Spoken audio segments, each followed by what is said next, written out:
ଅଧ୍ୟାୟରେ ଆରମ୍ଭ ହେଉଥିବା ଲଙ୍କା କାଣ୍ଡର 19 ଛାନ୍ଦଟି ଖୁବ୍ ଲୋକପ୍ରିୟ ଛାନ୍ଦ। କୌଶିକ ବୃତ୍ତରେ ରଚିତ। ମନ୍ତ୍ରୀମାନଙ୍କ ମୁଖରୁ ଶ୍ରୀରାମଙ୍କ ସମରସଜ୍ଜା କଥା ଶୁଣି ରାବଣ ପୁଷ୍ପକ ବିମାନରେ ଆକାଶ ମାର୍ଗରେ ରହି ସୁବଳଗିରି ଆଡ଼କୁ ଚାହୁଁଛି। ବ୍ରହ୍ମାଣ୍ଡ ଯାକର ଶୋଭା ଏକାଠି ହୋଇ ରୂପଧାରଣ କଲା ପରି ଦେଖାଯାଉଛନ୍ତି ଶ୍ରୀରାମ। ଦୂରରୁ ରାବଣ ଗଦା ଫୋପାଡ଼ନ୍ତେ ଶ୍ରୀରାମ ଶର ପ୍ରୟୋଗ କରି ଗଦା, ତାର ମୁକୁଟ, ତାର ଛତ୍ର ଏ ସମସ୍ତଙ୍କୁ ଛେଦନ କରିଛନ୍ତି। ରାବଣ ମହାଭୟ ପାଇ ଫେରିଆସି କପଟରେ ଶ୍ରୀରାମ ଲକ୍ଷ୍ମଣଙ୍କର କୃତ୍ରିମ ଧନୁ ନେଇ ସେ ତାଙ୍କୁ ପୂର୍ବ ରାତ୍ରିରେ ହତ୍ୟା କରିଛି ବୋଲି ସୀତାଙ୍କୁ କହୁଛି। ମନ୍ତ୍ରୀ ମୁଖୁ ଶୁଣି କୋପେ ବିଂଶ ପାଣି, ପୁଷ୍ପକ ଜାନେ ବିଜେ କଲା। ଧନୁସର ଧରି ଆକାଶେ ରହିଣ, ସୁବଳଗିରି କି ଚାହିଁଲା। ଡୋଳେ ଦେଖିଲା ଦୁର୍ବାଦଳ ରାମ ଶରୀର। ବ୍ରହ୍ମାଣ୍ଡ ଶୋଭା କି ଘେନି ଅବତାର, ମଦନ ଯାର ପରିଚାର। ଡୋଳେ ଦେଖିଲା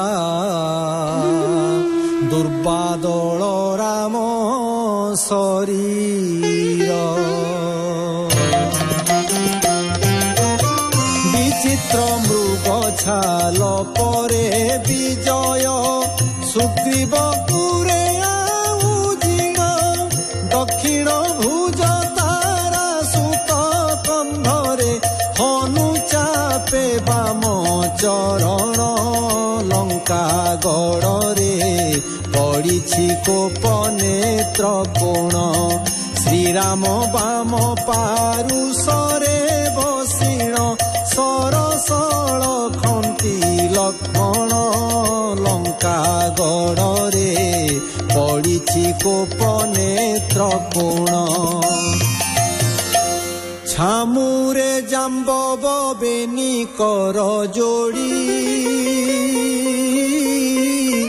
ଜଣାନ୍ତି ଯୁଦ୍ଧ ଅନୁକୂଳ।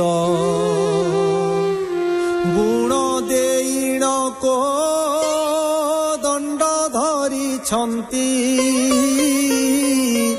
ବାମ ଭୁଜ କର କମଳ। ଦକ୍ଷିଣ କର ପଲ୍ଲବେ ଶୋହେ ତୀକ୍ଷ୍ଣ ଶର। ସୁବାସ କୁସୁମେ ସୁଜଟା ମଣ୍ଡିତ, ବନ କୁସୁମ ମାଳାଉର। ଦକ୍ଷିଣ କର ପଲ୍ଲବେ ଶୋହେ ତୀକ୍ଷ୍ଣ ଶର।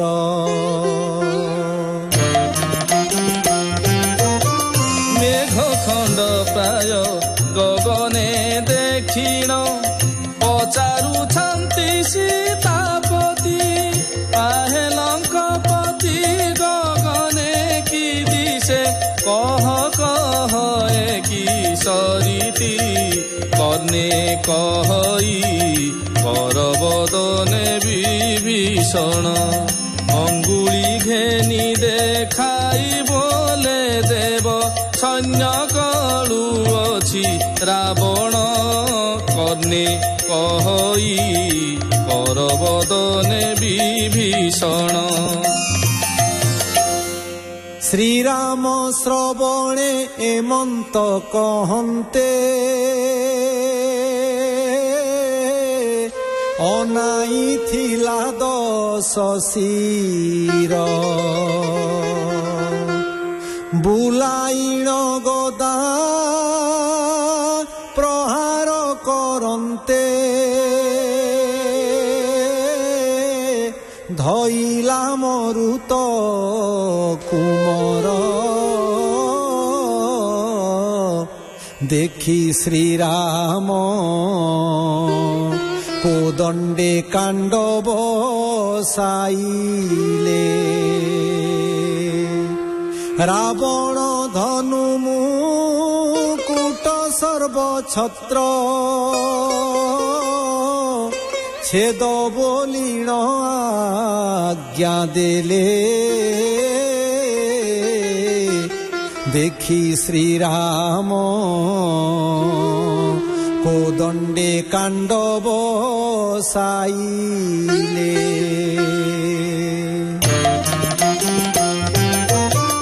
ଆଜ୍ଞା ପାଇଣ ସର ଧନୁ ମୁକୁଟ କାଟିଲା ତାର ସର୍ବଛତ୍ର ଏକା ବେଳକେ କିଛିଡ଼ିଣ ପଡ଼ଇ ଗ୍ରହ ସଙ୍ଗେ ସର୍ବ ନକ୍ଷତ୍ର ତହିଁ କିୟବା ଗଜମୁକୁତା ହେଲା ବୃଷ୍ଟି କିୟବା ମଲ୍ଲିକା କୁସୁମେ ରାମଙ୍କୁ ଅଞ୍ଜଳି ଦେଲେ ପରମେଷ୍ଠି ତହିଁ କିୟବା ଗଜମୁକୁତା ହେଲା ବୃଷ୍ଟି ରାମ ବାଣ ଟାଣ ଦେଖିଣ ରାବଣ ଲାଜ ଭୟରେ ପଳାଇଲା ଛେଦନ କଲେ ଯେତେ ଛତ୍ର ତାହାର ସିନ୍ଧୁ ଗର୍ଭରେ ସେ ପଡ଼ିଲା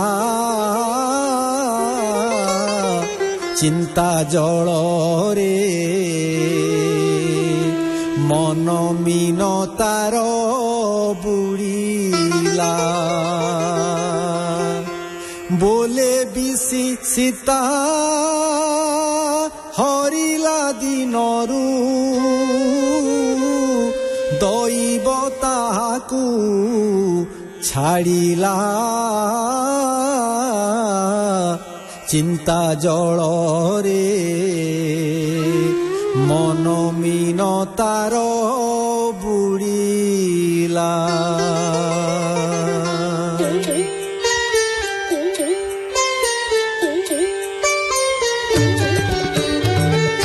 ଶାର୍ଦୁଳ କର ଧରିଣ ଦଶ ଶିର ଆରୋହଣ କଲା ବହୁ ଉଚ୍ଚ ପୁର ଦେଖିଲା ରାମ ବିଜେ ସୁବଳ ଗିରି ଗଡ଼ ଦ୍ୱାର ଯାଏ କପି ଛନ୍ତି ପୁରୀ ସୁକ ସାରଣ ଠାରୁ ଯାଥିଲା ଶୁଣି ସେହି ରୂପେ ଶାର୍ଦୁଳ କହିଲା ବାଣୀ ଶାର୍ଦୁଳକୁ ପଚାରନ୍ତି ଲଙ୍କେଶ୍ୱର କହ କେ ବଣ କପି କାହାକୁ ମର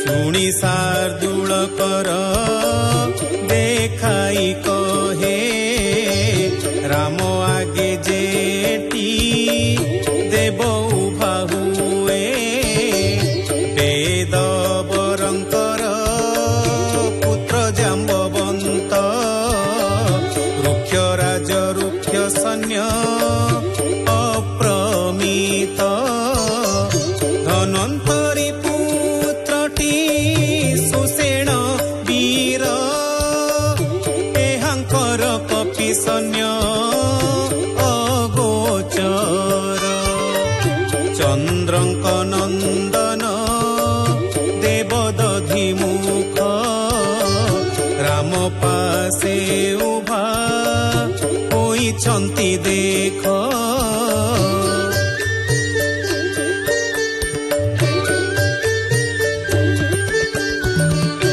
এ দেবদর্শী সুমুখ দুর্মুখ ए तिनी हे मृत्यु सूत देख अनलंकर कुमार देख नील आगुआ होइछि घेनी कपि बल देख पवन नंदन अनुवीर एहु दहिलाटी आंभ लंकापुर देख ए अंगद इंद्रंकर नाती बाली नंदन द्वितीय कपिपति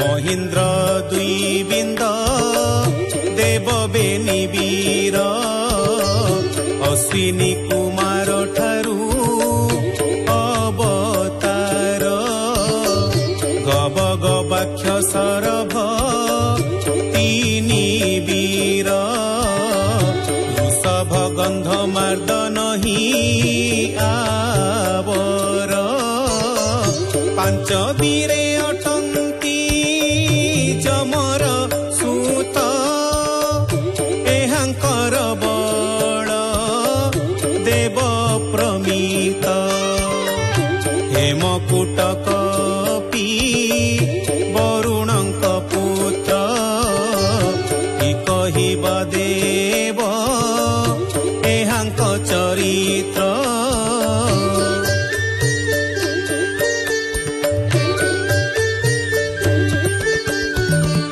विश्वकर्मांक कुमार एटी नळ एटी सेतु करी भसाइले शिल देख सुग्री बानर नृपति वर महातेजस्वी सूर्यंक कुमार विश्रवानंदन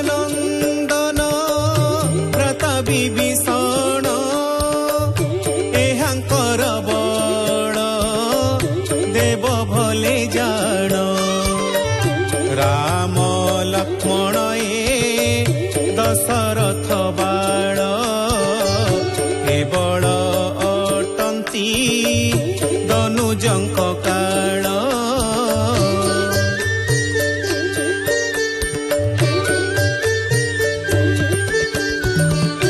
एते कहि बिछामुरे विंश नेत्र 10 कोटि कपि देवतांक पुत्र युद्ध करिब नहिले सीता देव दिव्य चित्त कुजे मंत जोगाइब सुनी समस्त मंत्री की अणाइले बोले बिसी न देवा विचार कले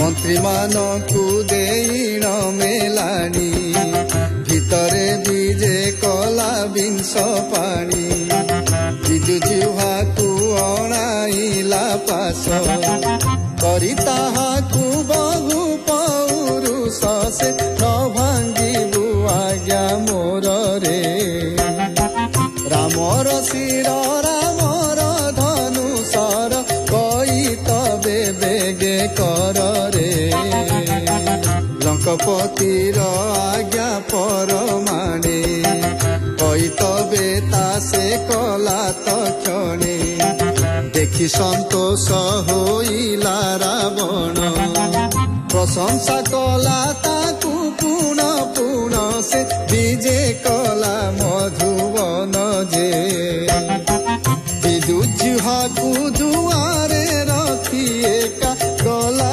सीता सनी ध्यान से राजा विजे देखी असुरी गण वंदना कले रावण चरण सीता बया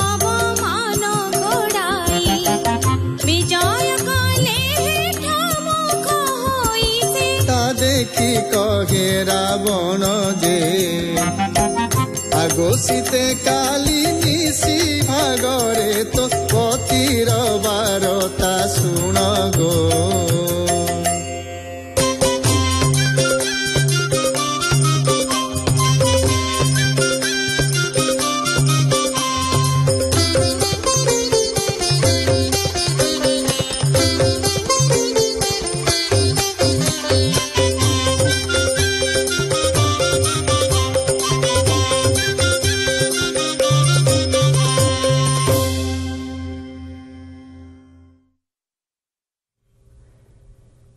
ଶୁଣୁଥିଲି କବି ବିଶ୍ୱନାଥ ଖୁଣ୍ଟିଆକୃତ ବିଚିତ୍ର ରାମାୟଣର 63ତମ ଭାଗ।